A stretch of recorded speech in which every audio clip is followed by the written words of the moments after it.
Madame la ministre de l'Agriculture, où étiez-vous? Où étiez-vous cet été quand la famille Duchesne, la ferme de la Mésange Bleue et tant d'autres ont subi par vos ordres l'abattage total de leurs troupeaux? Où étiez-vous il y a un mois quand vos services sanitaires n'ont pas réussi mieux que de contraindre la contention d'un troupeau à la carabine avant de l'abattre totalement sous les yeux de l'éleveur? Et où étiez-vous mardi dernier quand des centaines d'habitants de votre département, le Doubs, venus soutenir la famille L'Homme contre l'abattage de leurs 80 vaches saines, n'ont eu pour seule réponse que gazage et quart de CRS? Où étiez-vous, Madame la ministre?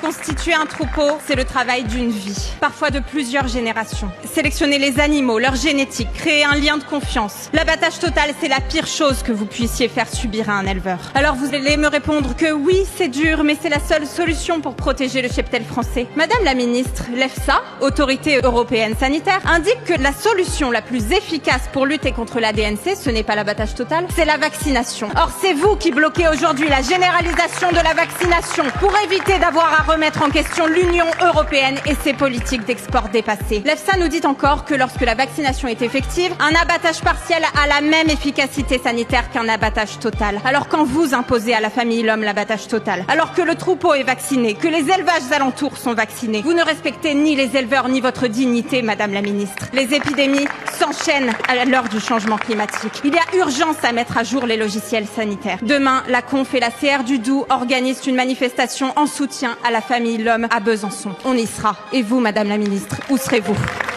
Vous pouvez avoir des formules d'estrade, mais la réalité, Madame la députée, et je voudrais dire que j'ai une pensée pour tous ces éleveurs qui ont vu leur cheptel abattu. Ce ne sont pas des formules d'estrade.